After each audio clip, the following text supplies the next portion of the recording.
Hola, les habla Javier Escamilla y le invito a que me acompañe en esta nueva serie de estudios bíblicos para vivir mejor.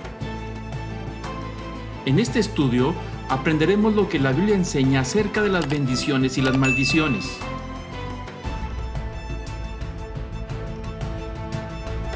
Este es el episodio número 4. En él estudiaremos en qué consiste el pecado de abominación y sus alcances en las siguientes generaciones.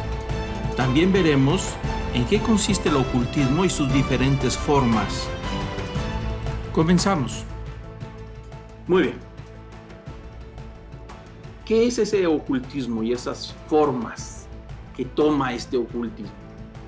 La magia, la brujería, la hechicería, todas esas cosas no se definen en ninguna parte del Antiguo Testamento. No hay una definición, solamente habla de las prácticas y sus prohibiciones.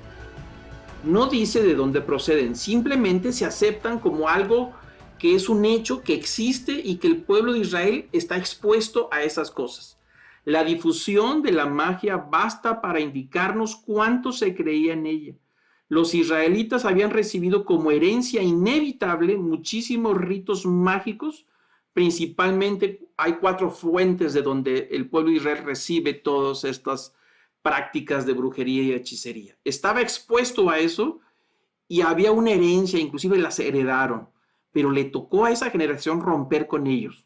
Algunos no rompieron, por supuesto, como veremos más adelante. Esas fuentes vienen desde el entorno del Medio Oriente Próximo, de donde procedían de Babilonia, de Abraham. Desde allá viene todas estas prácticas de brujería, hechicería y fueron heredadas a la siguiente generación. Por eso cuando llegan 400 años después de Abraham, en el pacto vas a romper con eso. ¿Las heredaste desde tus antepasados? Sí, pero son destructivas.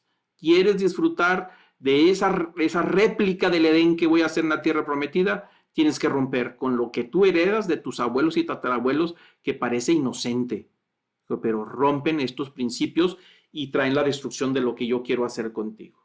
Otra fuente donde venía la magia es del mundo egipcio, con el que habían convivido durante 400 años. Acordémonos que muchas de las prácticas de brujería y esoterismo actualmente vienen del antiguo Egipto, del libro de los muertos, de unos escritos que todavía se han recuperado de las prácticas de hechicería y de brujería, y es el mundo en el cual ellos crecieron, estos israelitas que venían de Egipto y que ahora iban a entrar a la tierra prometida. Por eso les puso esta ley, porque venían con estas prácticas de ocultismo. También lo heredan de los pueblos cananeos, que forman parte del substrato de la población en la tierra prometida. Cuando ellos van a entrar a la famosa tierra prometida, está habitado por estos cananeos que practican todo este tipo de cultos y de prácticas de ocultismo. Ese es un lugar, Dios les dijo que echaran fuera porque tenían que hacer limpieza para santificar los lugares.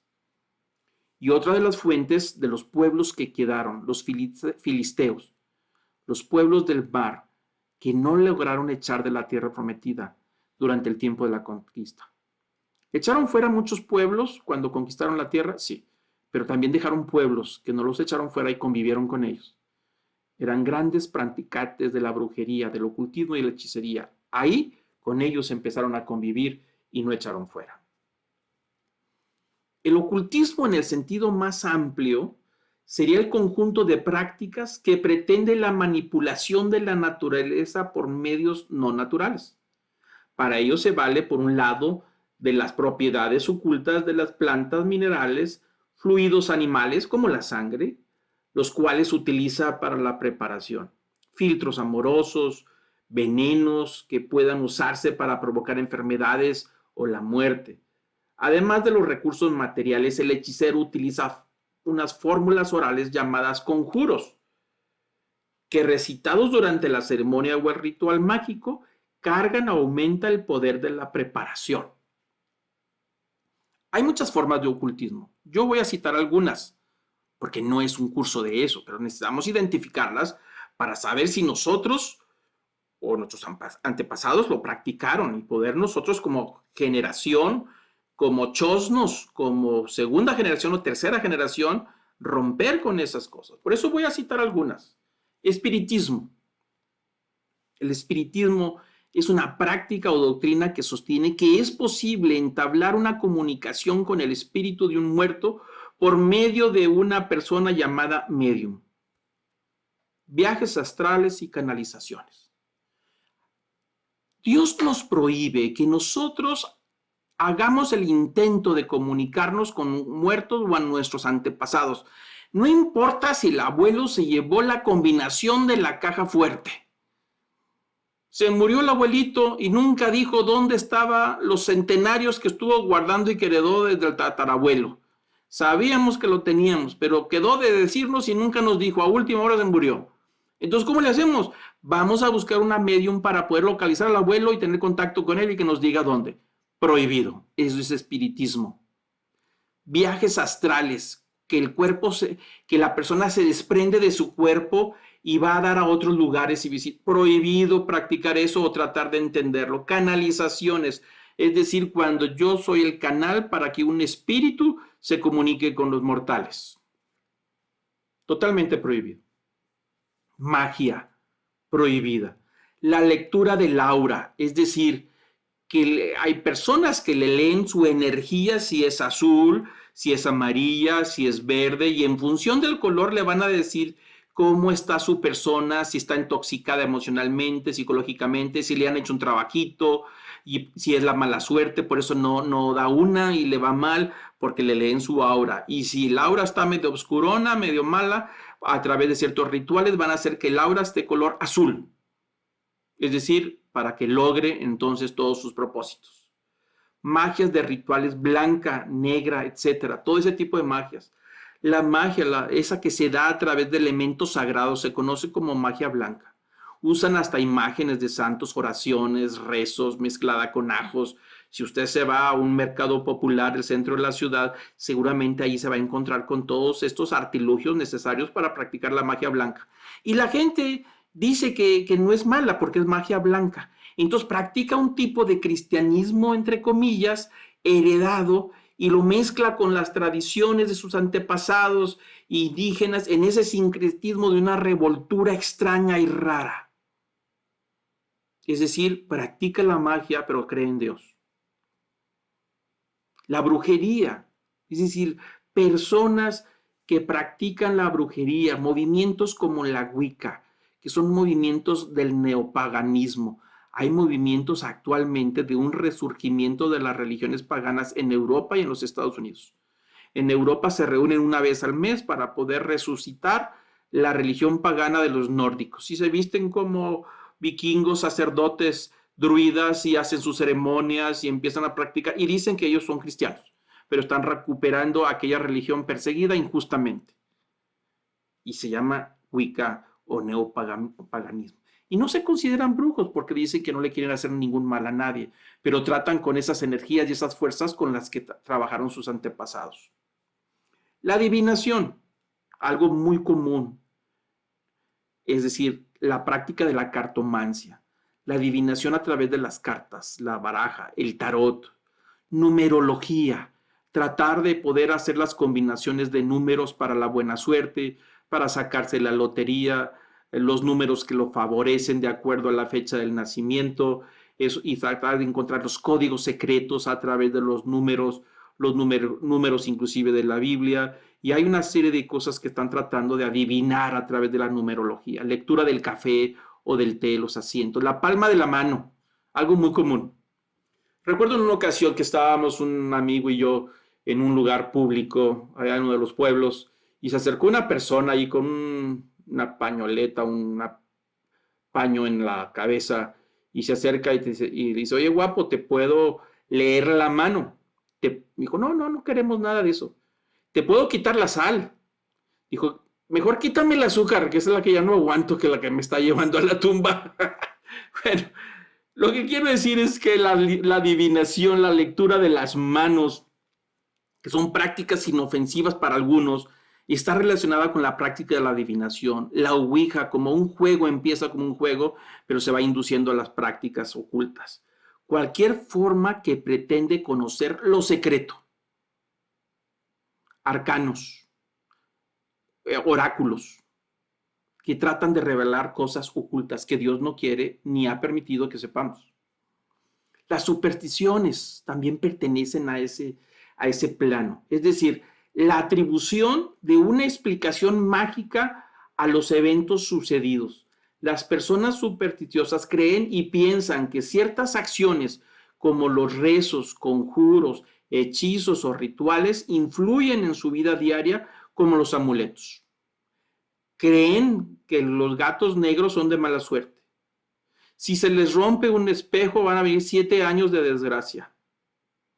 Creen que si se les derrama la sal, el famoso viernes 13, si abren un paraguas dentro de la casa acarrea mala suerte. Recuerdo que estaba una vez en Ucrania como trabajaba de misionero en aquellos años y yo llegaba, tenía un estudio bíblico en mi casa y llegaba la gente y en algunas ocasiones me encontraban que yo estaba silbando alguna canción o algo. Y al principio me decían que me callara, pero yo no entendía por qué.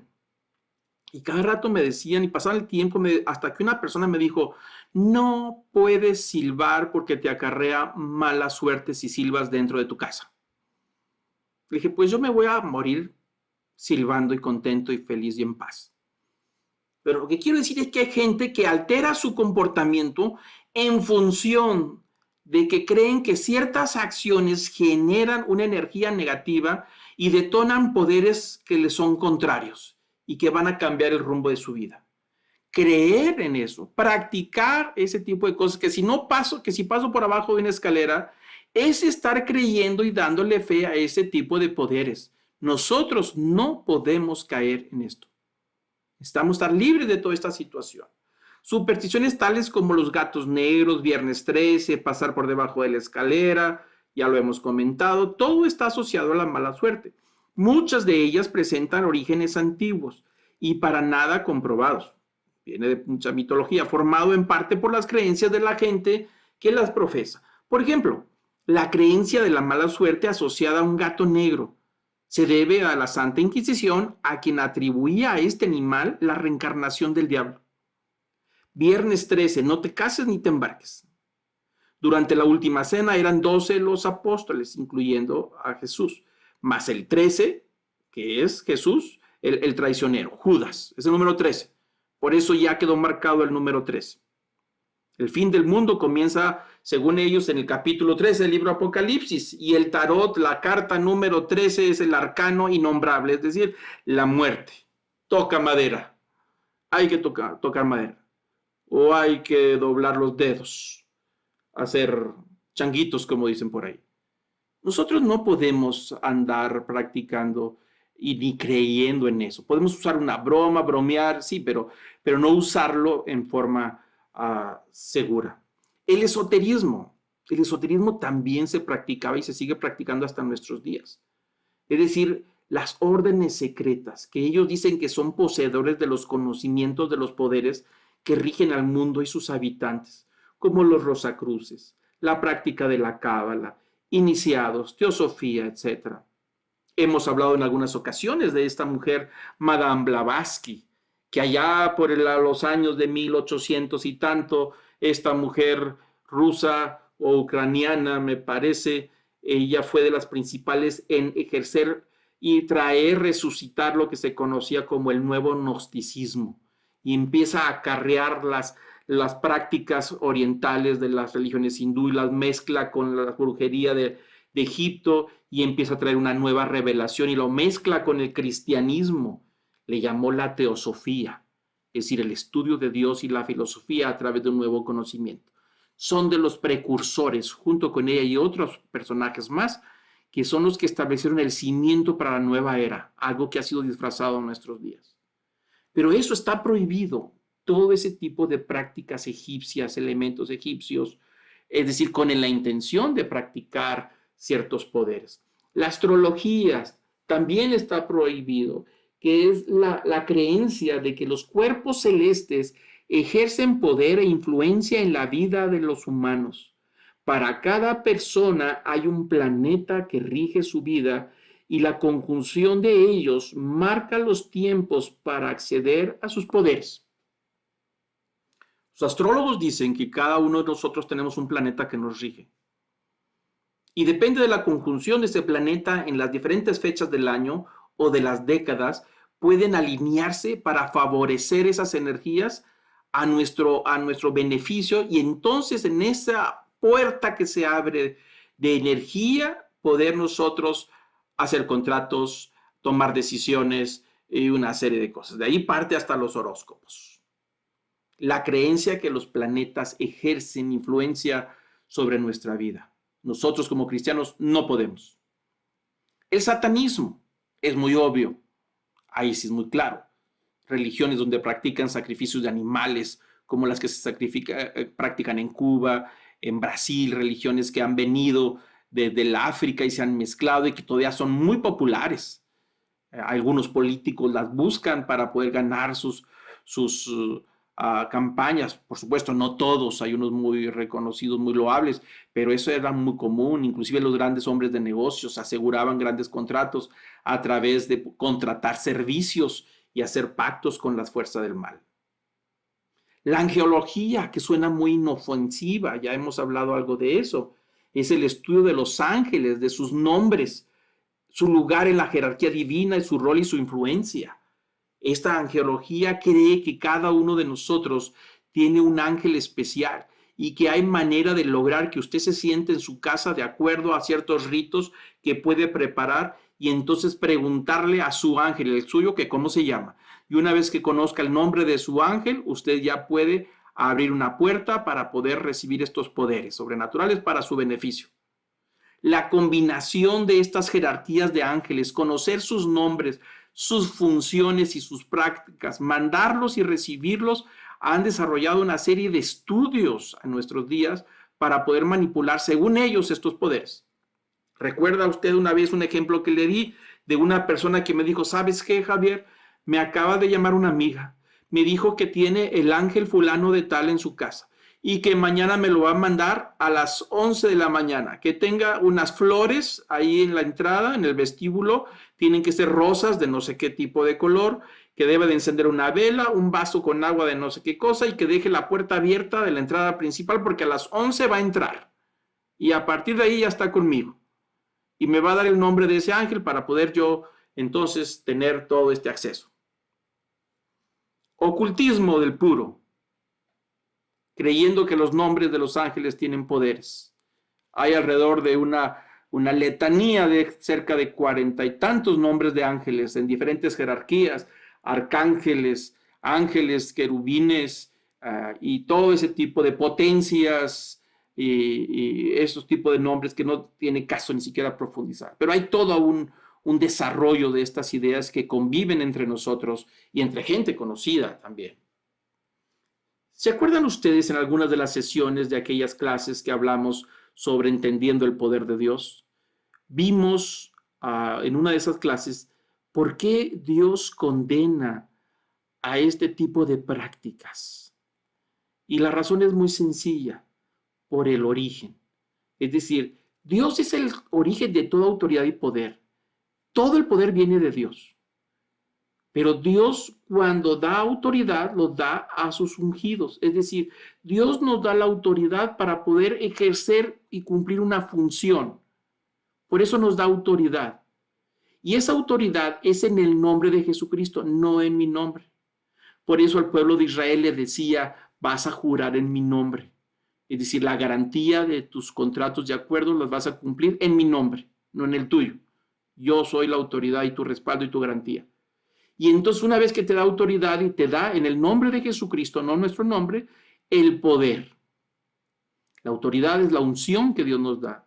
El nombre de Jesucristo es la fuente de ese poder, y el poder es el Espíritu Santo, el dínamos, algo que hablamos en esas sesiones. Pero también hablábamos de hay otro poder, un poder rebelde, que Dios le dio a este ángel que se rebeló en el origen y que se quedó con el poder, se quedó con la autoridad que Dios le dio, y ahora es a su propio nombre que ejerce ese poder, y ese poder es temporal. Es el resultado de una rebeldía que tuvo con Dios en el origen. Es un poder ilegal. Este ocultismo, con sus fuerzas, sus prácticas y sus energías, tiene la conexión en un poder prohibido, ilegal, que tiene sus raíces en la rebeldía, que es en el nombre de Satanás y es temporal. El resultado de esas prácticas glorifica al mal y a sus espíritus. Por el otro lado, cuando Dios da autoridad, el nombre de Cristo y el poder es un poder legal, es asignado por Dios con la unción y con el Espíritu Santo. Y el propósito final siempre será glorificar a Dios y a Jesucristo. Siempre, siempre, siempre. Ahí es donde los distinguimos. Dios quiso ser el proveedor de Israel en ese pacto, dándole todo tipo de bendiciones sobrenaturales, lo que hiciera falta, con el propósito final de que el pueblo de Israel glorificara el nombre de Dios al reconocer. Pero cuando el pueblo de Israel empieza a practicar todo este tipo de ocultismo, empieza a buscar un poder rebelde que traicionó a Dios en el origen. Es un poder traidor. Y empieza a glorificar los valores y los términos de este poder rebelde, que es temporal y que glorifica el mal. Por esa razón estaba prohibido. Hablamos también, ¿se acuerdan de cómo el pueblo de Israel se había involucrado tanto en estas prácticas?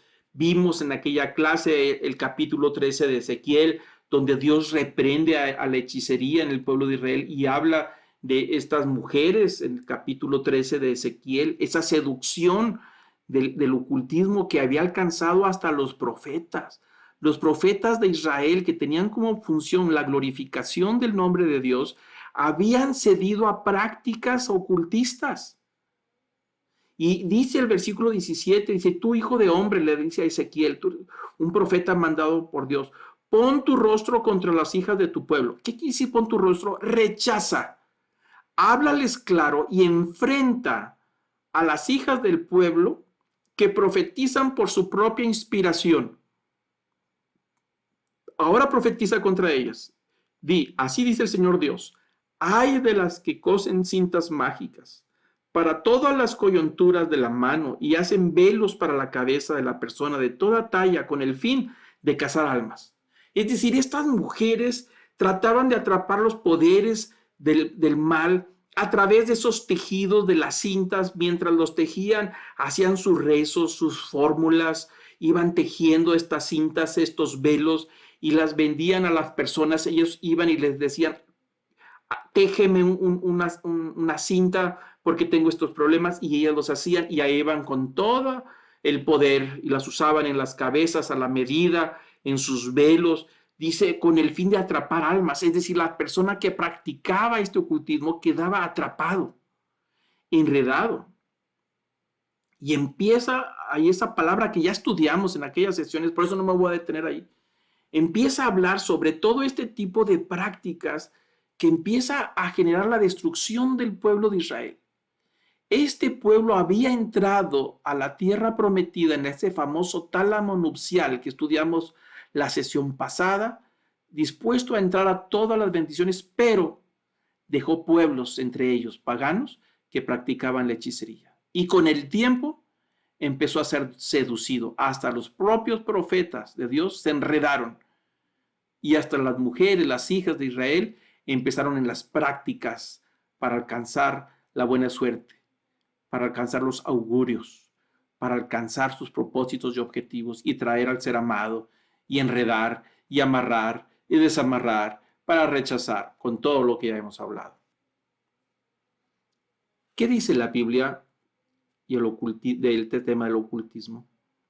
Isaías capítulo 8, versículo 19 dice, y cuando os digan, consultad a los medios y a los adivinos que susurran y murmuran, decid, ¿no debe un pueblo consultar a su Dios? ¿Acaso consultará a los muertos por los vivos? A la ley y al testimonio, si no hablan conforme a esta palabra, es porque no hay para ellos amanecer.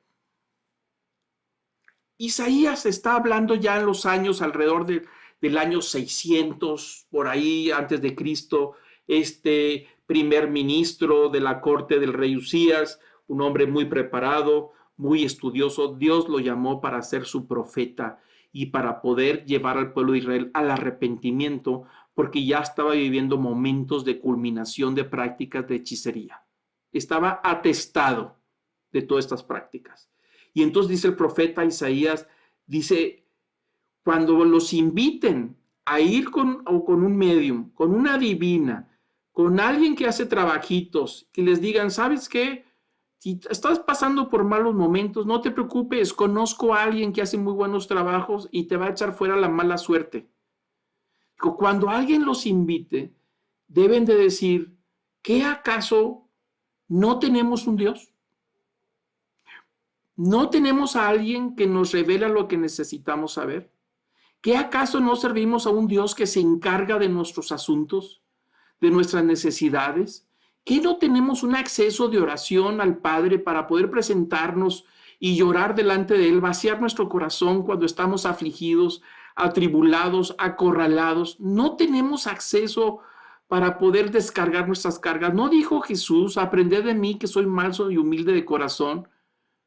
Que pongamos nuestras cargas en Él. No dijo Él, no dijo el Señor que cualquier cosa que preguntares, si faltaba sabiduría, que la buscaras y que Él daría abundantemente. ¿Qué acaso no dijo el profeta entonces que si necesitábamos saber algo, que Dios nos iba a revelar cosas grandes y maravillosas ocultas que nosotros no sabíamos? Todo eso está ahí. Es decir, en Él tenemos todo lo que nos hace falta.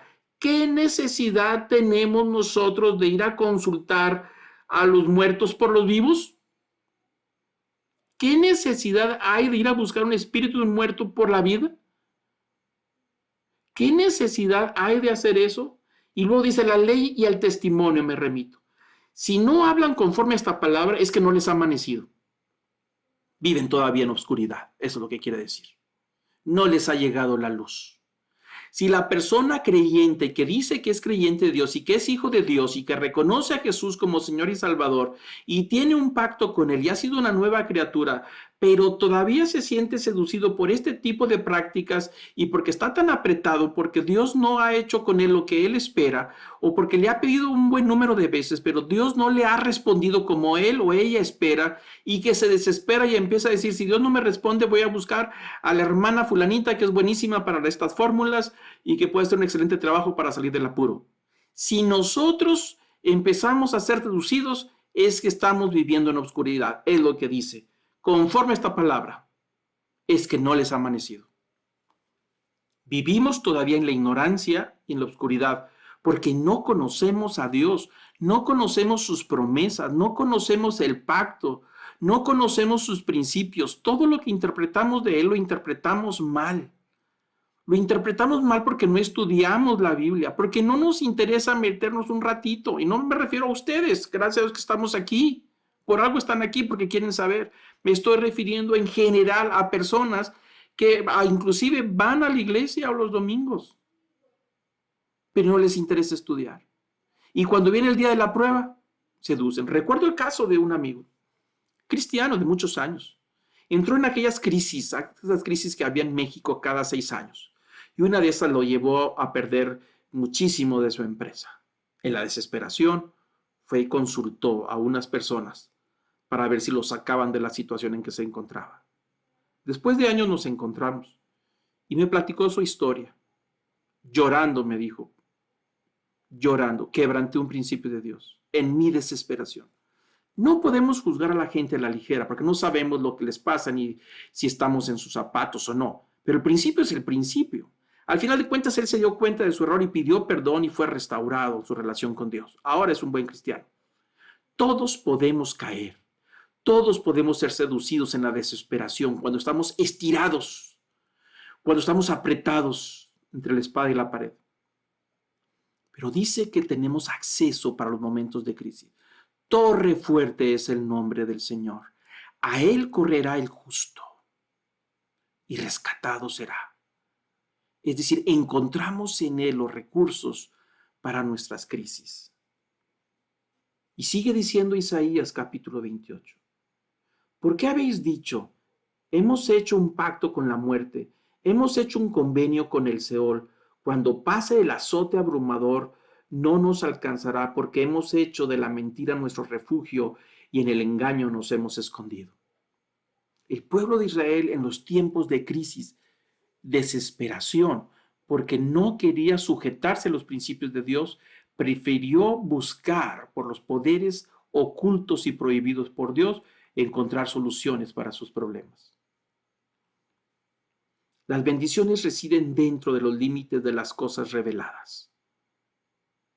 Es decir, las cosas reveladas por Dios a través de sus profetas y de su Hijo Jesucristo. Esos son los límites, lo que Dios ha revelado. Nosotros no tenemos por qué estarle rascando en algo que Dios no ha revelado. Deuteronomio 29, versículo 29, dice: las cosas secretas pertenecen al Señor nuestro Dios, mas las cosas reveladas nos pertenecen a nosotros y a nuestros hijos para siempre, a fin de que guardemos todas las palabras de esta ley. Lo que Dios ha revelado es para nosotros. Si Dios no lo ha revelado, no le rasque, no le busque. Las cosas secretas son de Él. Si en la Biblia no revela esas cosas, no le mueva. Lo que necesitamos para nuestra salvación, lo que necesitamos para nuestra vida diaria, para vivir en paz, prósperos, bendecidos, está en la revelación de la palabra de Dios. El libro de Hebreos dice que en Jesús está la revelación de todas las cosas que nos hace falta. Dios se reveló a través de los profetas en la antigüedad, y lo dice el libro de Hebreos, pero últimamente se reveló en la persona de Jesús. Es decir, todo lo que necesitamos saber está en la persona de Jesús, porque ha sido revelado por Él. No tenemos necesidad de estar buscando las cosas ocultas y secretas. Yo voy a llegar hasta ahí. La clase sigue todavía este tema. La próxima semana, la próxima sesión, vamos a estudiar en la Biblia dos casos muy claros de todo esto que estamos hablando. Dos reyes. El primer rey de Israel, el rey Saúl, y cómo cayó en la seducción de ir a consultar a una adivina, la adivina de Endor. ¿Qué pasó ahí? Ese era el rey. ¿Cómo llegó el rey a ese punto? Y estudiaremos también la vida del rey Manasés, un rey jovencito. Fue muy pequeño cuando heredó el trono. Dice la Biblia que él hizo todas las cosas malas que aprendió de su padre, otro rey. Todas las prácticas de brujería, hechicería. Y cuando creció y tuvo hijos, los presentó al dios Moloch, los mandó sacrificar y poner al fuego. Levantó templos en todos lados y practicó la hechicería y la adivinación, él como rey de Israel. ¿Qué pasó con él? ¿Cómo puede esa generación continuar? El pueblo de Israel entró en una espiral de desgracia, porque cada generación se degeneraba. En lugar de ir para adelante construyendo la bendición de Dios, iba hacia atrás destruyendo lo que Dios había bendecido. Eso lo veremos en la próxima sesión. Pero yo voy a pedir ahora que podamos entrar en este momento para orar. Póngase de rodillas si así lo quiere hacer. Pero es un tiempo de Dios, con usted, con su Señor. Cada uno de nosotros estamos en estos momentos delante de nuestro Dios. Él es la fuente de la bendición. De Él viene la misericordia y la compasión. Él es lento para la ira, pero pronto en misericordia. Él es el que nos quiere bendecir. Y Él ha dado los estatutos. Él ha dado sus mandamientos. Él ha dado sus leyes para que nosotros aprendamos a conservar las bendiciones. Nos ha dejado acercarnos a Él y nos ha convertido de ser criaturas en hijos de Dios. Y como hijos nos ha llevado al estatus de primogénitos. Y como primogénito nos ha dado doble ración de la bendición. Nos dio la bendición natural, que es para todos. Y nos dio la bendición de primogénito, aquella bendición especial que se hereda y pasa a las siguientes generaciones. Dios ha sido bueno. Y nosotros debemos de responder a la altura de esa invitación y de esa bondad.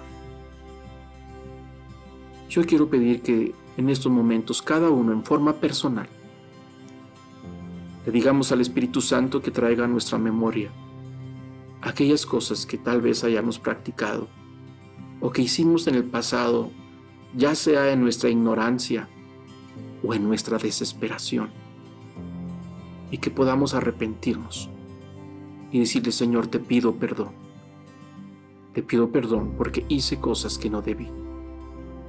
Te pido que me restaures al estatus de primogénito.